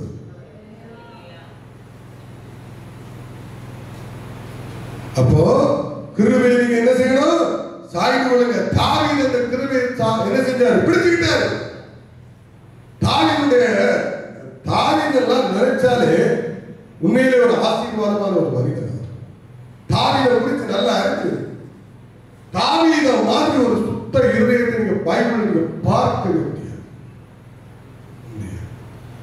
ஏன்னா ஆபிரகாம் கூட நீ இங்க போனா நான் இங்க போறேன் போறேன் விலைக்கு போறாரு. இந்த மனுஷன் அப்படி கிடையாது. நீங்க அவருடைய இதெல்லாம் வாட்சி பாருங்க. அவருடைய ஒவ்வொரு அந்த அத்தியாயங்களையும் நீங்க வாட்சி பார்த்தீங்கன்னா அப்படியெல்லாம் கிடையாது. தன் எதிராளியா இருந்தாலும் நேசிப்பார். ரொம்ப அன்பு செலுத்தக்கூடிய ரொம்ப ஒரு சொல்ல ஒரு சென்டிமெண்டான மனுஷன். அவரை நீங்க பார்த்தீங்கன்னா ரொம்ப ஒரு உணர்ச்சி வசப்பட்டு சென்டிமெண்டான மனுஷன். அதனால அப்படியே மரணத்துல நான் பாத்தீங்கன்னா தலையில அடிச்சுட்டாங்க. பொண்ணது கூட இருக்கிறவங்க தான் சொல்றோம், பொண்ணது கூட இருக்கிறவங்க தான் சொல்றோம். ஐயோ தான் சொல்றோம், தலையில அடிச்சுட்டாங்க. ஐயோ இப்படி பண்ணிவிட்டாங்க. அதெல்லாம் பாதிச்சாச்சு. நான் உண்மையிலே சொல்ல போற அந்த மனுஷனுடைய குணாதிசயம் இருக்கு பாருங்க. தங்கம்னு சொல்லுவாங்க, அப்படிதானே? அல்லேலூயா. ஆவிக்குரிய கனி தாவீது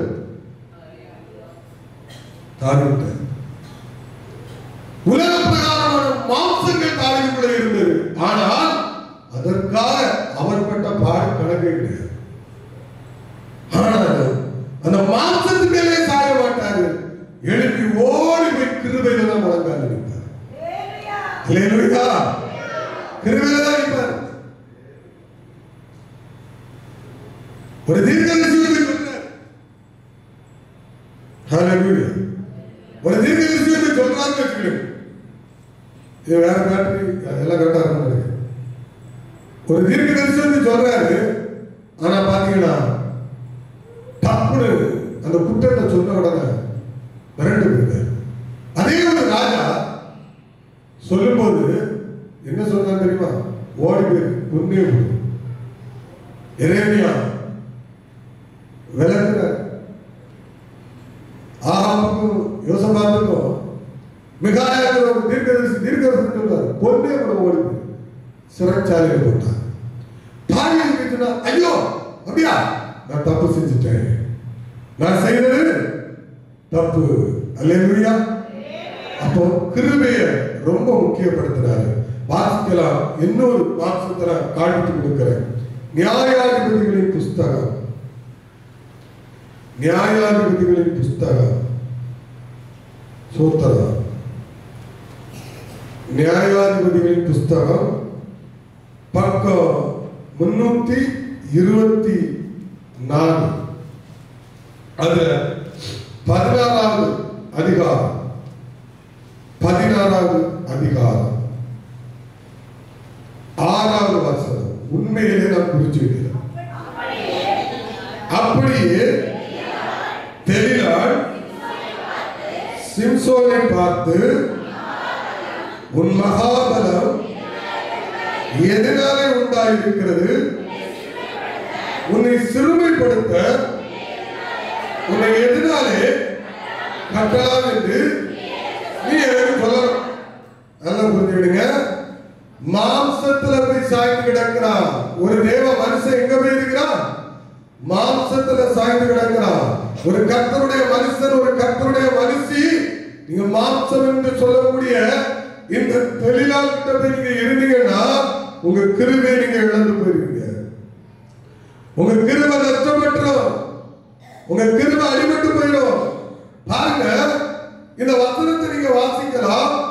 இந்த தெலிலாள் என்றா இன்னைக்கு நம்ம நினைக்கலாம், நான் தெலிலாள் மாதிரிப்பட்ட இடத்துல இல்ல, நான் நல்ல கிருபையை சார்ந்துதான் இருக்கிறேன்.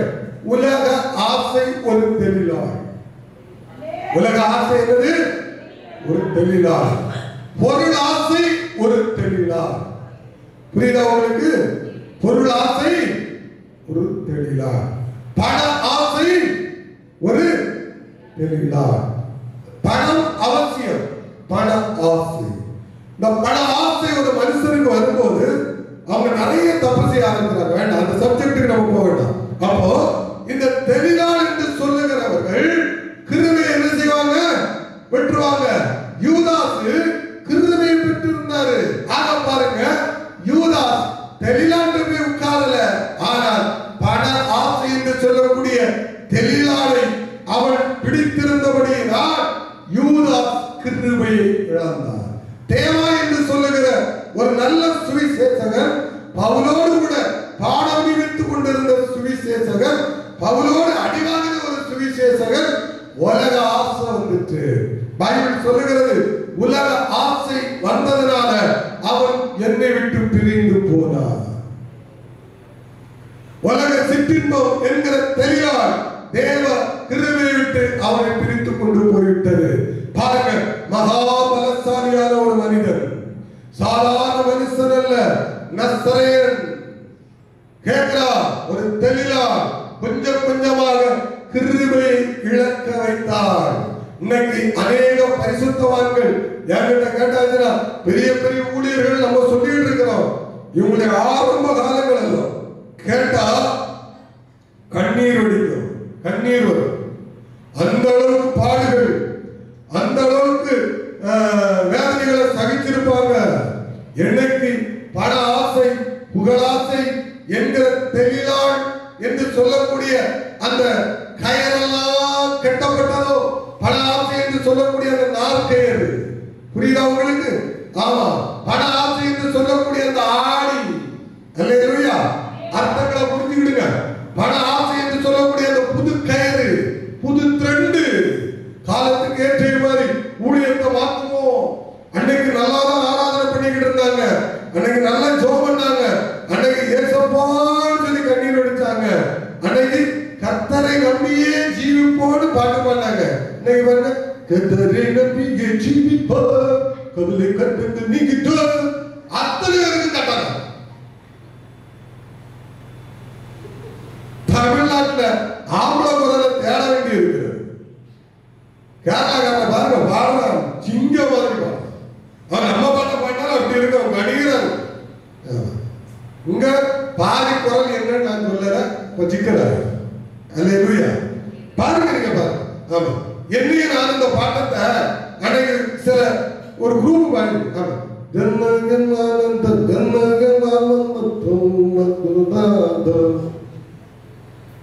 பாவி மனுஷா, இந்த பாட்டெல்லாம் எழுதுறவங்க உயிரோட இருந்தா கேட்டுட்டு இருக்கும் போதே நெஞ்சு பிடிச்சிருக்க.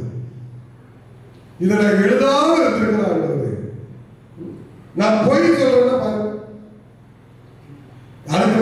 படி மேல போய் டான்ஸும் ஆமா சினிமாவில் இருக்கிற அனிருத்துக்கு அந்த மியூசிக் அப்படியே காப்பி அடிச்சு அப்படியே என்ன செய்யறது ஒரு பாட்டை போட்டு என்ன செய்யறது இவன் டான்ஸ் இவன் பொண்டாட்டியா அடுத்த பொண்டாட்டியான்னு தெரியல அது ஆண்டவருக்கு தான் தெரியும் இல்லையா அவன் பொண்டாட்டியோட ஆடுறானா அடுத்த பொண்டாட்டியோட ஆடுறான்னு தெரியாதவங்க நம்ம பேசக்கூடாது ஒரு ஆட்டம் ஒரு பாட்டம் இளைஞர்கள் இதுக்கு கைதட்டி என்ன செய்யறாங்க வரவேற்கிறாங்க தெரியல புது ட்ரெண்டு புது கயிறுங்க இதெல்லாம் கிருபை இழந்தாச்சு ஏன்னா நீ கிருபை இழந்தாச்சுன்னா நீ வேஷம் போட்டுதான் ஆகணும் நீ கிருபை இழந்தாச்சுன்னா உன் திறமையை காண்பிச்சுதான் நீ காசு உண்டாக்கணும் புரியுதா உங்களுக்கு நீ அதுக்கு பிறகு பரிசுத்தாயை நம்பி வேஸ்ட் கிருபை வாங்கிட்ட இல்ல இப்ப வாங்கி இருக்கிற திறமை படிப்பு அறிவு யார்கிட்ட இருக்கிற அந்த மியூசிக் திறமை இதெல்லாம் நான் காணிச்சு நான் சம்பாதிப்பேன் கிருபை போயிட்டு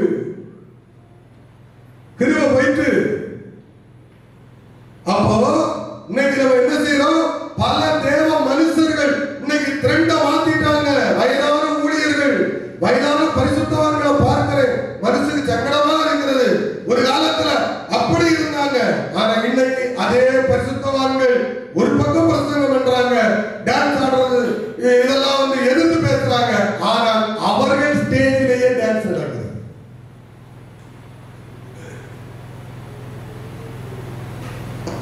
அவங்க ஸ்டேஜில் நடக்கிறது எங்க பலிபீடத்துல ஏத்தி நாடகம் நடத்துறது கூத்து நடத்துறது பெந்தேகோஸ்காரனை தவிர உலக பிரகாரமான ஒத்த சபையில இது நடக்காது நீங்க எங்கேயாவது பார்த்துருக்கீங்களா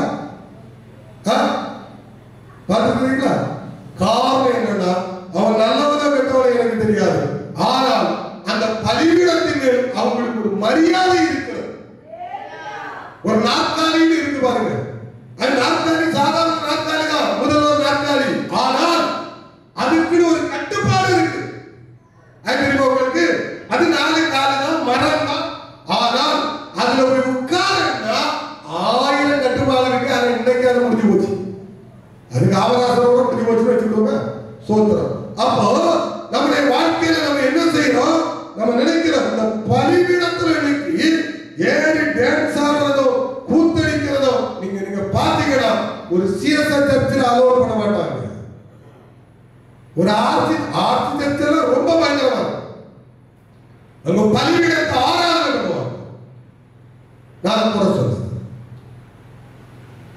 அவங்க இறுதி எப்படி இருக்கும் எனக்கு தெரியாது ஆனா ஒன்று பாருங்க என்ன நீங்க லுத்தரன் போங்க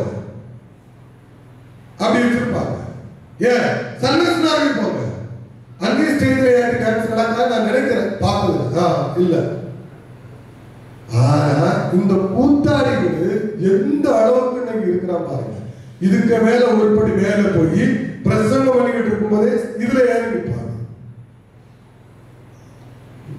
கீழே இருந்து அவரை பிடிச்சி இழுக்கிறதுக்கு ஒரு நாய் இல்லை பார்த்தீங்களா அதனாலதான் அவர் செய்யறாங்க கிருபை இழந்துட்டாங்க அவன் கோமாளியத்தை காண்பிச்சு ஆகணும் அவன் ஏதாவது சொல்லி ஆகணும் அவன் ஏதாவது பண்ணி ஆகணும் ஏதாவது ஒரு டூப் விட்டு ஆகணும் வேற வழி கிடையாது தன்னை தீர்க்க தரிசி நிலைநிறுத்தணும் அதனால ஏதாவது ஒன்று சொல்லணும் கிருபை பற்றி இன்னைக்கு ஒண்ணுமில்லாத என்னது சோப்படமா மாதிரி ஆகியாச்சு ஏதாவது பண்ணணும் ஏதாவது அபிஷேகம் இருக்கிற மாதிரி காட்டணும் என்ன செய்யறதுக்கு நல்ல பாடல்களை கூடு நல்ல பாட்டு பாடுறவங்க கூடு நல்ல ஆராதனை யார் நடத்துவா பாரு ஊர்ல அவன் நடத்துவாப்பா பரவாயில்ல ஆராதனை முடிச்சுட்டு போய் கஞ்சாடிப்பா பரவாயில்ல அதெல்லாம் பரவாயில்ல நமக்கு அபிஷேகம் தான் முக்கியம் ஆராதனை முடிச்சோம்னா எங்கேயோ டாஸ்மார்க்கு போவா ஒழிச்சு ஒழிச்சு குடிப்பா ஏங்க நான் நடந்தது நான் சொல்றேன் ஆனா ஆராதனை அந்த மாதிரி யாரும் நடத்த முடியும் ஒரு சர்ச்சில் ஆராதனை நடந்திருக்கு மரண ஆராதனை மக்கள் எல்லாம் ஆவில மக்களுக்கு வந்து ஒரு இடம் தெரியாத ஆவில பொங்கி வளைச்சு புத்தாவியெல்லாம் வந்து நினைச்சாச்சு பொங்கலோ பொங்கல் கூட விட்டு பொங்கி வளைச்சு குடிச்சு உட்கார்ந்தாச்சு பாஸ்டர் எல்லாம் அப்படியே மறந்து நிற்கிறார் தப்பா என் வாழ்க்கையில இப்படிப்பட்ட ஒரு அபிஷேகத்தை ஆராதனை வீரனை நான் பார்த்ததில்லை அப்புறம் திடீர்னு பார்த்தாச்சுன்னா கூட்டம் எல்லாம் முடிஞ்சாச்சு எல்லாம் பாத்தீங்கன்னா இப்படிப்பட்ட ஆளுநர் எல்லாருமே ஜோம் பண்ணுவோம் அது ஒரு பக்கம் ஏன்னா அடிச்சு முடக்கியாச்சு இறக்கியாச்சு ஐட்டத்தை உண்மையை பேசுறவங்க என்ன பிடிக்க அவனை லூசிபர் பிசாசு தான். இதை நம்ம எப்பவுமே இந்த உலகமும் சரி ஆவிக்குரிய வாழ்க்கையும் சரி உண்மையை பேசுறவங்கள வெறுக்கதான் செய்வாங்க. பரவாயில்ல, வெறுத்து போகட்டும், சோத்திரம்.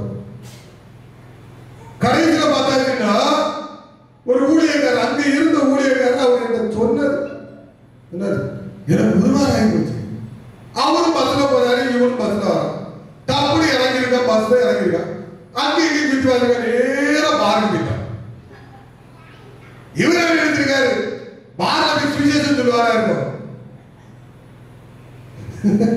கிரேக்கருக்கு நமக்கெல்லாம் வசனமா இல்லை.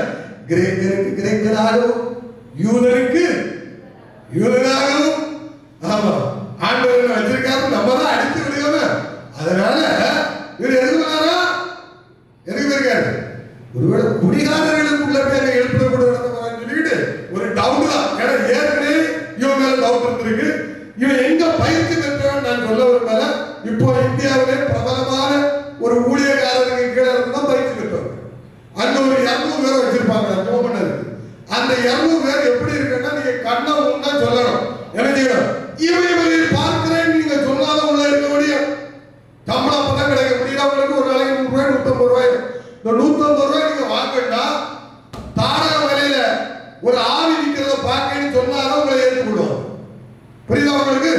வருஷத்துக்கு முன்னாடி சொல்லணும், கன்னியாகுமரி கடல் 12 அடியில் உயரம், சில மாதங்கள் என்ன செய்ய முடியாது, விவேகானந்தர் பாறைக்கு போக முடியாதபடிக்கு அலைகள் ஆங்காங்கே மோதி கொண்டிருக்கிறதை கர்த்தர் காண்பித்தார் சொன்னாதான் 150 ரூபாய்.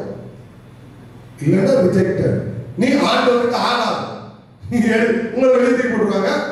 இது அப்படி இருந்து தரிசனம் சொன்ன பார்த்து அங்க போய் பார்த்தாச்சுன்னா இவரு பையன் இவளை பின்னாடிகளா ஏற்கனவே அவங்க ஒரு டவுட் இருக்கு.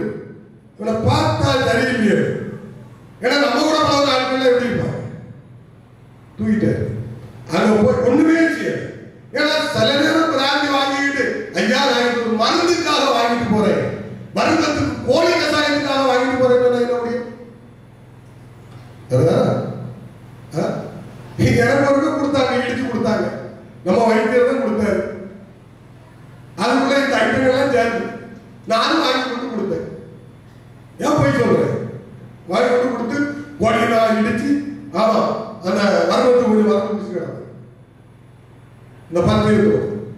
அப்ப என்ன செய்யலாம், வாங்கிட்டு வெளியே வரும்போது ஆமா வைத்தியத்தை கொண்டு குடிச்சு இடிச்சு மருந்து குடிக்க கூட சொல்லிடலாம். 1000 பேர் பார்த்தாரு. ஊத்துற வரைக்கும் போக அப்படியே ஊற்றி முடிச்ச உடனே அப்படியே குடிக்கும் போது இவர் லேச ஒரு திருப்பி செஞ்சிருக்காரு. அப்பதான் பேசலாம் நடந்த உண்மை இது. இது இந்த மைக் கிடைச்ச ஏதோ ஒரு கதையை சொல்றேன், நீங்க நினைக்காது. புரியுதா? அல்லேலூயா, அல்லேலூயா, அல்லேலூயா. அதுதாங்க நான் இப்ப இருக்கிறேன். நம்ம ஒரு ஆராதனை என்பது ஆண்டவரே இப்ப பாருங்க, ஏசப்பா ஸ்தோத்திரம்னு சொல்ல மாட்டான். ஸ்தோத்திரம் ஸ்தோத்திரம் ஸ்தோத்திரம் ஸ்தோத்திரம்.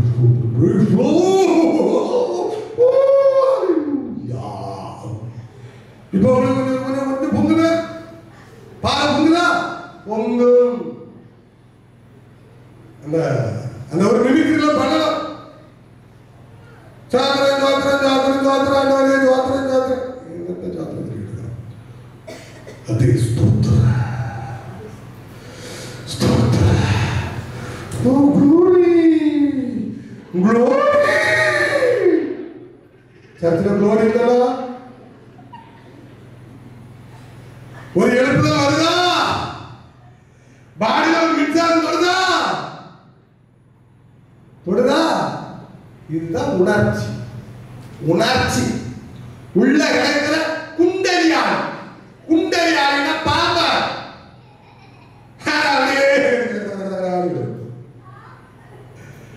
தந்தானே துதிப்போடு பாட்டு பாடும்போது என்னைக்கு நீங்க ஆவில நிரம்புறீங்களோ அன்னைக்குதான் கிறிஸ்துவின் அபிஷேகம். அல்லேலூயா. தேவனுடைய வார்த்தையை கேட்கும்போது அதை சந்தோஷமா ஏற்றுக்கொண்டு நீங்க மகிழ்ச்சியோடு வெளியே போறீங்க பாருங்க, அதுதான் தேவனுடைய அபிஷேகம். பரிசுத்தாய் உங்களுக்குள்ளாக கிருபையை சார்ந்திருக்கிறது கிடையாது. கிருபையை சார்ந்து நான் சொல்றது பொய் இல்லை. நானே இதெல்லாம் பார்த்தேன். எனக்கு இது மண்டையில ஜொலிஞ்சு ஆண்டவர் இது புதுசா இருக்குது. ஆமா, ஒருவேளை அங்க இருக்கிற குளோரி எல்லாம் நான் தான் பார்த்த குளோரி, நான் தான் குளோரி அப்படின்னு சொல்லிட்டா கிருபைன்னு சொல்றதுக்கு. ஆமா, இது ஒரு இங்கிலீஷ்ல பேசினா அவன் நான் இருக்க வேலை சொல்லல, நிறைய சிக்கல் உண்டா சோத்திரம். நல்லாதான் கேட்டிருக்கோம், நல்லாதான் கேட்டிருக்கோம்.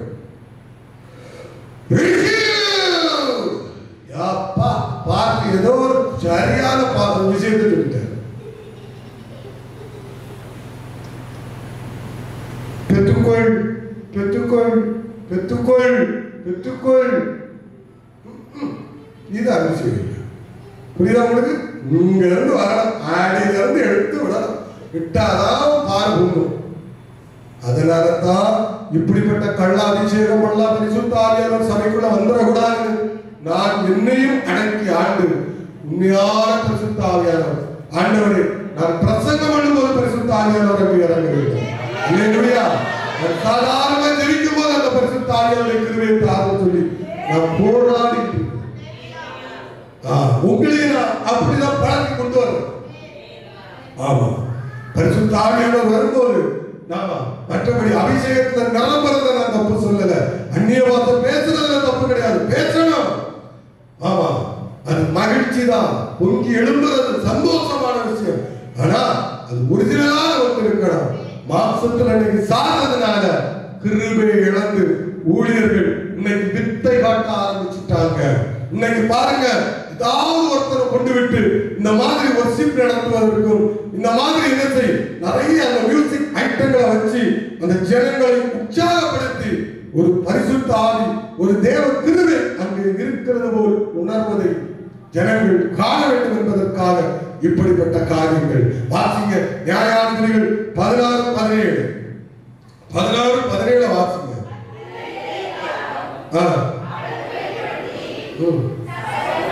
சோதனை 20 வாசிங்க பாப்போம்.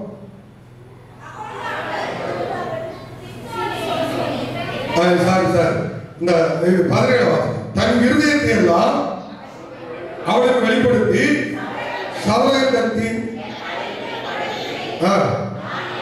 நான் என் தாயின் கர்ப்பத்தில் பிறந்து முதல் தேவனுக்கென்று நசரேயனானவன் என் தலை சிரைக்கப்பட்டால் என் பலம் என்னை விட்டு போ, அதனாலே நான் பல லட்சியமாகி மற்ற எல்லா மனுஷரை போலும் ஆக என்று. இப்ப அர்த்தம் என்ன தெரியுமா? கிருபை பெற்றவர்கள் நீங்கள் எல்லா மனுஷனும் போலும் கிடையாது, எல்லா மனுஷனும் போல கிடையாது. இப்போ உங்களுக்கு ஒரு கேள்வி உண்டாகும், அவரு சிம்சோன் அந்த தேவ மனுஷன் நசரேயன், நான் நசரேயன் இல்ல அப்படின்னு நீங்க நினைக்கலாம். நீங்களும் நானும் நசரேயன் தான். அல்லேலூயா. நீங்களும் நானும் புதிய ஏற்பாட்டு காலத்துல எப்போ கர்த்தராகிய இயேசு கிறிஸ்துவின் நாமத்திலே ஞானஸ்நானம் எடுத்தீங்களோ அப்பொழுதே நீங்கள் ஒரு நசரேயன். புரியுதா உங்களுக்கு? அல்லேலூயா.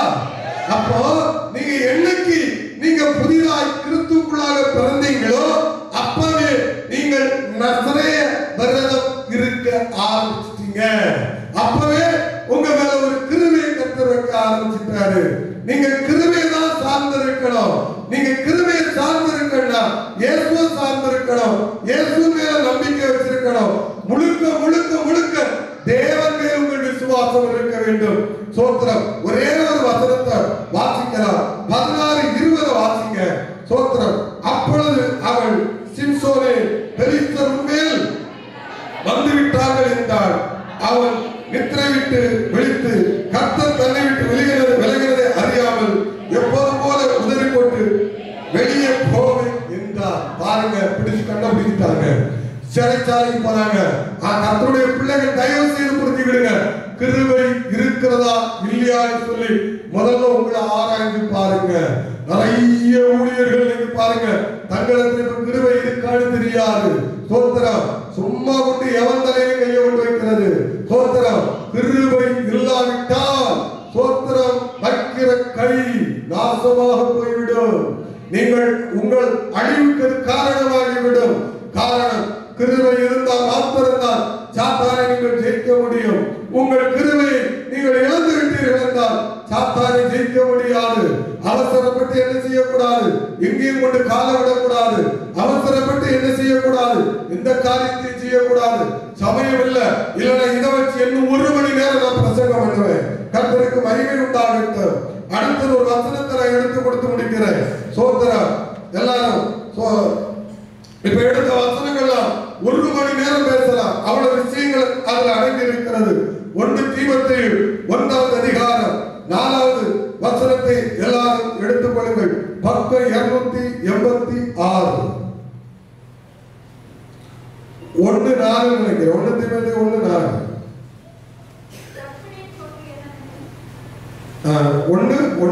1:16 நினைக்கிறேன். நம்முடைய கர்த்தரின் 1 தீமோத்தேயு 1:16 நம்முடைய கர்த்தரின் கிருபை கிறிஸ்து இயேசுவின் மேலுள்ள நல்ல புத்திடுங்க. கிருபை எங்க இருக்குது? விசுவாசத்தோடு அன்போடு கூட என்னிடத்தில் பரிபூர்ணமாய் பெறுகிறது. முதல்ல ஆண்டவர் சொல்றாரு, அவர்கிட்ட சொல்றாரு, ஆமா நீ போ, என் கிருபையோட இருக்குப்பா.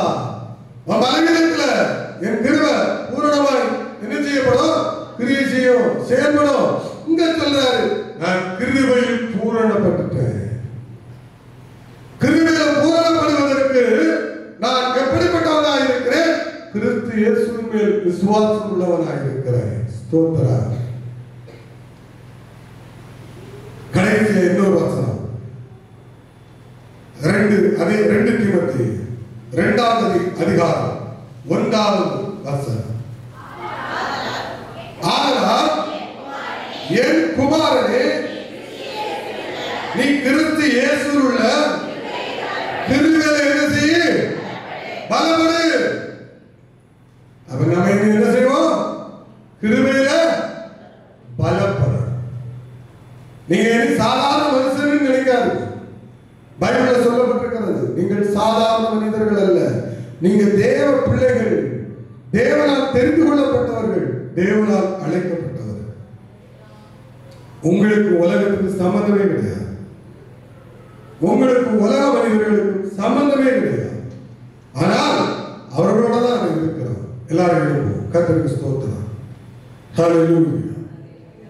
சோத்திரம் சோத்திரம் சோத்திரம் சோத்திரம்.